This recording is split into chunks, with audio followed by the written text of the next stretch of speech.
The family barbecue was supposed to be a celebration of Dad's recent retirement from his accounting firm.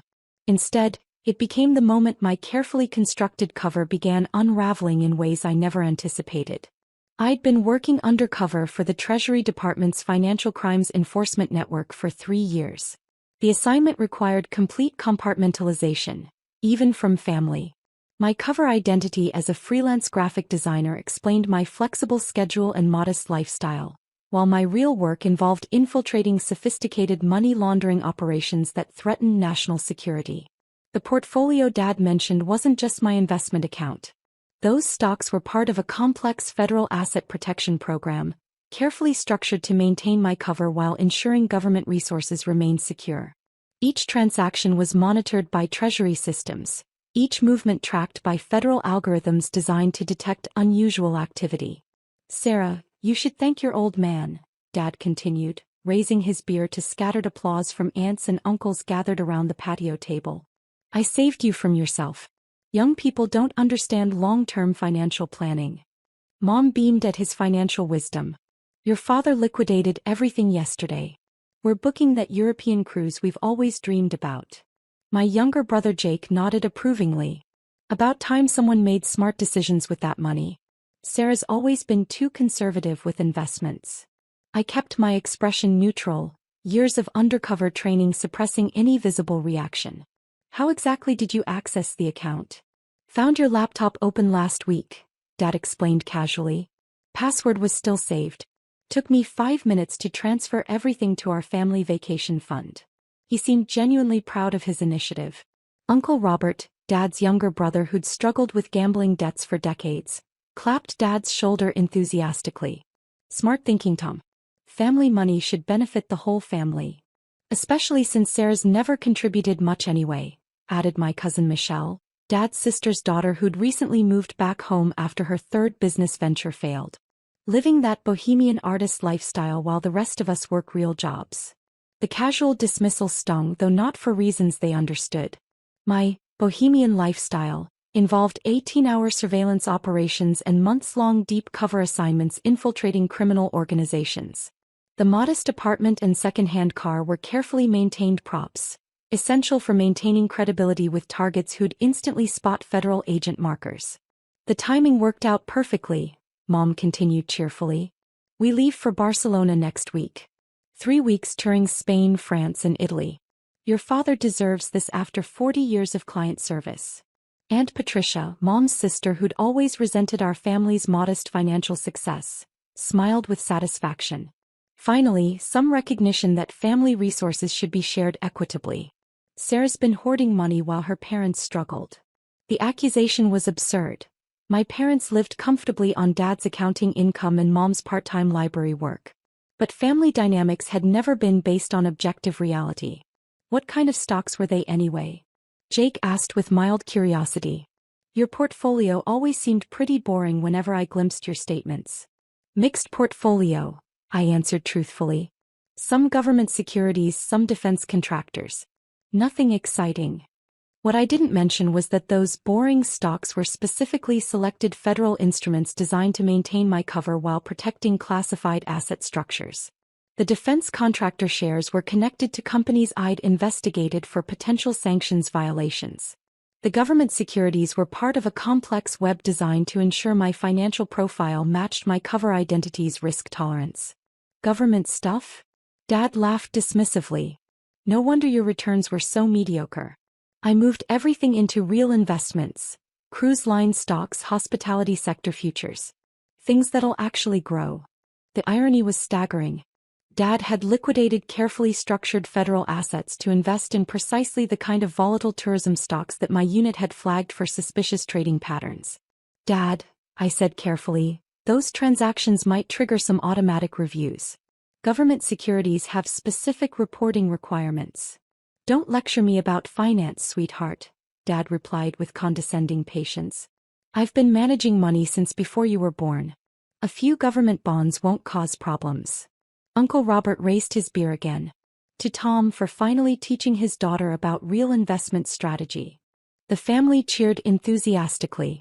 I smiled and nodded, calculating how quickly Treasury's automated monitoring systems would flag the unauthorized transactions. The sophisticated algorithms monitoring my account would have triggered multiple alerts within hours of Dad's activity. "Sarah, you're being awfully quiet," Mom observed with slight concern. "Aren't you excited about the family vacation? We'll send pictures from every stop." "I'm sure you will," I replied evenly. What Mom didn't understand was that my calm reaction wasn't resignation. It was professional assessment. Years of undercover work had taught me to compartmentalize emotional responses while evaluating tactical situations. The federal protection protocols surrounding my assets weren't suggestions. They were legal requirements backed by criminal penalties. "Maybe this will teach you about family priorities," Michelle added smugly. "Success should benefit everyone, not just the person who earned it." Jake nodded agreement. "Exactly. Family first, individual ambitions second." The philosophical irony was profound. My individual ambitions involved protecting national financial security from international criminal organizations. My current assignment targeted money laundering networks that had moved over $2 billion in illegal proceeds through seemingly legitimate investment structures. "When do you leave for Barcelona?" I asked conversationally. "Flight departs next Tuesday," Dad announced proudly. "First-class tickets, thanks to your conservative investment strategy finally paying off." The timeline was significant. Treasury's investigation protocols typically initiated within 72 hours of detecting unauthorized access to protected accounts. Dad's European vacation would coincide perfectly with federal agents' preliminary inquiries. "Sounds like perfect timing," I observed. Aunt Patricia studied my expression suspiciously. "You're taking this awfully well, Sarah. I expected more drama about your precious savings account." "Family decisions are family decisions," I replied diplomatically. What Aunt Patricia didn't recognize was that my calm acceptance reflected professional training, not emotional resignation. Undercover agents learned to separate personal feelings from operational realities. The federal protection systems surrounding my assets would enforce themselves regardless of my family's understanding. "That's remarkably mature," Mom said approvingly. "Your father was worried you'd throw a tantrum like when we sold your childhood piano." The piano sale had occurred when I was 16 and genuinely devastating. This situation was categorically different. Federal asset protection violations carried criminal penalties that no amount of family sentiment could mitigate. "People change," I said simply. Jake looked almost disappointed. "I thought you'd at least argue about it. Remember how you used to fight Dad about every financial decision?" Those were different circumstances. Different because teenage arguments about allowances and college funds didn't involve federal crimes. Different because my current calm wasn't acceptance. It was professional detachment while federal protection systems activated automatically. "Well, I'm relieved," Dad declared. "Family harmony is worth more than investment returns anyway." Uncle Robert, already working on his fourth beer, became philosophical. "Money's just paper anyway. Experiences matter more than bank balances." The sentiment would have been touching if not for the federal investigation that was undoubtedly already underway. Treasury's Financial Crimes Enforcement Network didn't share Uncle Robert's casual attitude toward unauthorized asset transfers. "Speaking of experiences," Mom continued enthusiastically, "we're thinking about extending the trip. Maybe rent a villa in Tuscany for an extra week." "That sounds expensive," I observed mildly. "Not when you liquidate conservative portfolios properly," Dad replied with satisfaction. "I should have taken control of your investments years ago." The paternalistic assumption was both amusing and legally irrelevant. Federal asset protection systems operated independently of family dynamics or parental authority. The sophisticated monitoring algorithms protecting my account recognized only authorized access patterns and specific federal clearance codes. "Dad, can I ask exactly which brokerage you used for the transfers?" "That fancy online platform you always used. Very user-friendly once I figured out the navigation. Moved everything to our joint account within an hour." The efficiency was impressive and completely irrelevant. Online platforms interfacing with federal protection systems maintained detailed audit trails that would make Dad's activities perfectly transparent to Treasury investigators. Michelle, who'd been quiet while checking her phone, suddenly looked up with interest. "Uncle Tom, Did you know some investment accounts have special federal monitoring? I just read this article about asset protection programs. Government conspiracy theories, Dad dismissed immediately. Sarah had basic stocks and bonds, nothing fancy enough for federal attention. The casual confidence was both touching and profoundly mistaken. My portfolio's mundane appearance was specifically designed to avoid attention while maintaining compliance with federal protection requirements. Still, Michelle continued, scrolling through her phone, some government employees have special account protections. Criminal penalties for unauthorized access. Sarah's a freelance designer, Mom said firmly. Not a government employee. The statement was technically accurate. My Treasury employment involved complex contractor arrangements specifically designed to maintain cover identities. But the federal protection systems applied regardless of employment classification details. Right, I confirmed. Freelance graphic design. Jake laughed. Can you imagine Sarah working for the government? She can barely handle her own taxes. The observation was deliberately cultivated. My carefully maintained image as financially disorganized supported my cover identity while deflecting attention from my actual professional competencies. Exactly why I took charge of her investments, Dad declared triumphantly. Someone needs to make responsible decisions. Aunt Patricia nodded approvingly. Family intervention at its finest. The phrase carried more accuracy than Aunt Patricia realized. The federal intervention already underway would prove significantly more decisive than family financial planning. Dad, I said carefully, did the platform ask for any additional verification during the transfers? Just the usual security questions. Your elementary school name, first pet, that sort of thing. I know all your personal information anyway. The casual admission was remarkably comprehensive. Dad had essentially confessed to unauthorized access using fraudulent personal information to breach federal asset protection systems. Did you save any transaction confirmations? I asked with apparent innocence. Printed everything, Dad replied proudly. 47 pages of documentation. Very thorough record-keeping. The thoroughness would indeed prove significant, though not in ways Dad anticipated. Federal investigators valued comprehensive documentation, especially when provided voluntarily by suspects. Mom beamed at Dad's organizational skills. Your father kept every receipt, every confirmation number. We'll have perfect records for tax purposes. Uncle Robert raised his beer again. To proper documentation. The family cheered enthusiastically while I calculated federal response timelines. Treasury's Financial Crimes Enforcement Network typically coordinated with Justice Department prosecutors within 48 hours of detecting protection system violations. When exactly did you complete the transfers? I asked conversationally. Yesterday afternoon, Dad replied precisely. Started around 2 p.m., finished by 4. Very efficient process once I understood the system navigation. The timeline was significant. Friday afternoon transfers would trigger automated alerts over the weekend, with federal investigators beginning preliminary assessments Monday morning. Dad's Tuesday flight to Barcelona would occur precisely when Treasury agents would be initiating contact. That's quite a coincidence, I observed mildly. What kind of coincidence? Michelle asked suspiciously. Nothing important, I replied. Just timing. What I didn't explain was that federal protection systems operated on predictable schedules designed to ensure rapid response to potential security breaches. Dad's vacation timing would create complications he hadn't considered. Sarah, you're being mysteriously cryptic, Mom observed with slight concern. Is something wrong?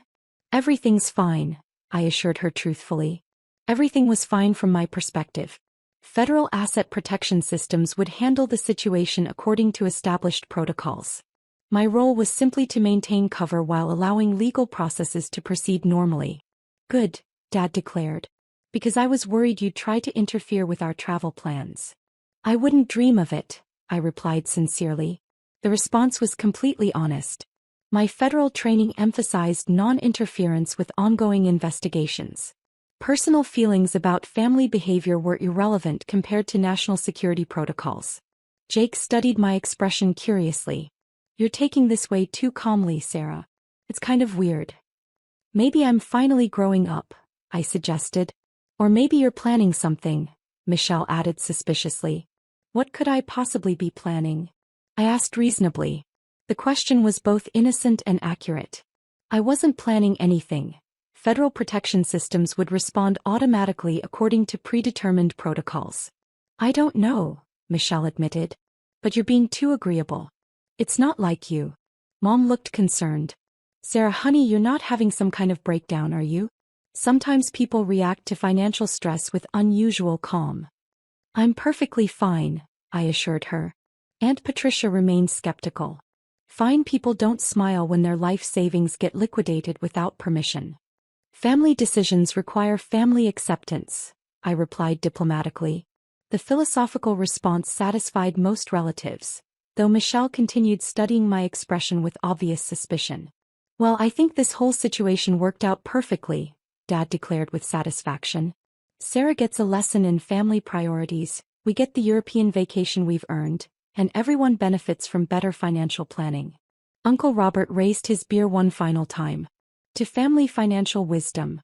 The crowd cheered enthusiastically while I smiled and nodded appropriately. None of them understood that their celebration was premature. Tuesday morning arrived with perfect clarity. I was reviewing surveillance reports from my current assignment when my secure phone buzzed with a text from Mom. Airport security detained your father. Something about financial investigation. Call immediately. I set down my coffee and checked my personal phone. 17 missed calls from family members, each message increasingly frantic. The secure line rang precisely at 9 a.m. Agent Williams, I answered professionally. This is Deputy Director Harrison, Treasury Financial Crimes Enforcement Network. We need to discuss the unauthorized access to your protected account. Sir, I've been expecting this call. Your father and 3 family members are currently being detained by airport security. Customs flagged their departure as part of our ongoing investigation into asset protection violations. Understood. What's the current status? Federal prosecutors are reviewing charges related to identity theft, computer fraud, and violations of federal asset protection statutes. We're looking at potential penalties ranging from 5 to 20 years per violation. I see. Agent Williams, this is your family. Do you want to pursue full prosecution? The question hung in the air while I considered 3 years of careful undercover work, months of dangerous assignments, and a lifetime of family dismissal. Deputy Director, my personal feelings don't override national security protocols. Federal asset protection systems exist for specific reasons. Understood. We'll proceed according to standard enforcement procedures. Thank you, sir. I disconnected the secure line and immediately called Mom. Sarah, she answered frantically. Thank God. Your father's been arrested. Airport security, federal agents, they're saying something about computer crimes and asset protection violations. Where are you now? Homeland Security Detention Facility near the airport. They won't let us see Tom. They keep asking about your investment account and whether we knew it was protected by federal law. Mom, I need you to listen very carefully. Call Attorney General Patricia Morrison's office immediately. Tell them you need federal criminal defense representation for asset protection violations. Sarah, we can't afford. Mom, this isn't about affordability. This is about federal crimes with mandatory minimum sentences. What are you talking about? Tom just transferred money from your investment account. No, Mom. Dad accessed federal assets without authorization using fraudulent personal information. Those are felony violations of multiple federal statutes. But you're just a graphic designer. How could your accounts be federal assets? The moment of truth arrived with crystalline clarity. Mom, I'm a Treasury Department agent working undercover for the Financial Crimes Enforcement Network. Those weren't my personal investments. They were protected federal assets maintaining my cover identity. Silence stretched across the phone line. You're, what? I've been working undercover for 3 years infiltrating money laundering operations. The portfolio Dad liquidated was part of a federal asset protection program designed to maintain my cover while preventing security breaches. Oh my God. Mom, Dad didn't just steal from me. He violated federal asset protection systems monitored by Treasury Department algorithms. The criminal penalties are severe. Sarah, we didn't know. We never would have. I understand. But federal protection systems don't recognize family exceptions. Unauthorized access is unauthorized access regardless of relationships or intentions. What happens now? Federal prosecutors will review the evidence and determine appropriate charges. Given the documentation Dad maintained and the voluntary admission of using fraudulent personal information, the case is straightforward. Can you help him? Can't you explain that this was a misunderstanding? Mom, I'm an undercover federal agent whose cover identity was potentially compromised by Dad's actions. My personal feelings don't override national security protocols. But he's your father. And I'm a Treasury Department agent sworn to protect federal assets from unauthorized access. Those obligations don't have family exceptions. Mom began crying softly. What should we do? Call the attorney I mentioned. Cooperate fully with federal investigators. Hope that Dad's lack of criminal intent influences the prosecutor's charging decisions. Sarah, please.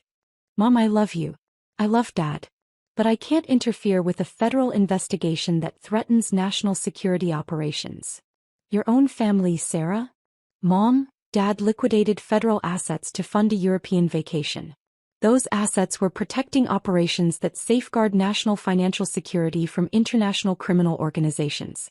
This isn't about family, it's about federal law. The line went quiet except for Mom's gentle crying. I'll call the attorney, she said finally. That's the smartest decision right now. Sarah. Yes. Are you really a federal agent? His mom. I've been protecting our financial system from international criminal organizations while maintaining a cover identity as a freelance graphic designer. Why didn't you tell us? Because undercover operations require complete compartmentalization. Even from family. We're so proud of you. The statement nearly broke my professional composure. Thank you, Mom. And we're so sorry about your father's actions. I know. But federal law doesn't recognize family apologies. Dad committed serious crimes regardless of his intentions. I understand. Mom, I need to go. Federal investigators will want to interview me about potential cover compromise. Call the attorney immediately. We will.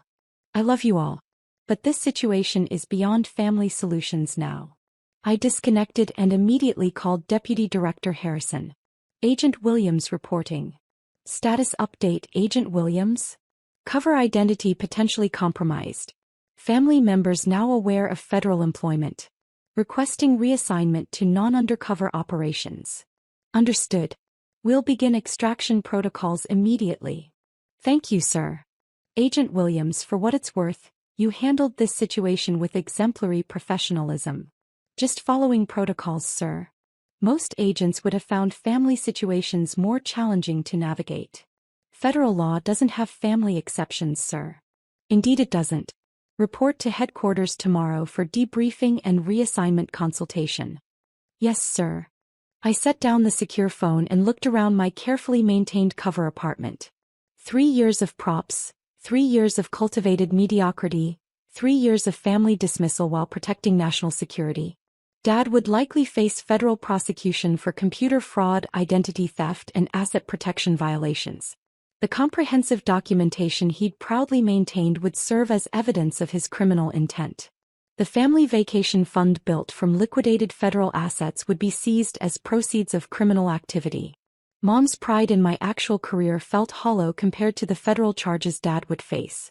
Uncle Robert's philosophy about money being just paper would be tested by mandatory minimum sentencing guidelines. Michelle's suspicious nature had been vindicated in ways she never anticipated. But federal asset protection systems had operated exactly as designed. National security protocols had been maintained. International criminal organizations remained unaware of Treasury Department operations. The family barbecue had indeed been a celebration, just not the kind Dad had planned. Justice carried no obligation to accommodate family sentiment. Federal law remained indifferent to emotional appeals. And Treasury Department agents followed protocols regardless of personal cost. Dad had learned about real investment strategy after all. The lesson's price would be measured in years rather than dollars.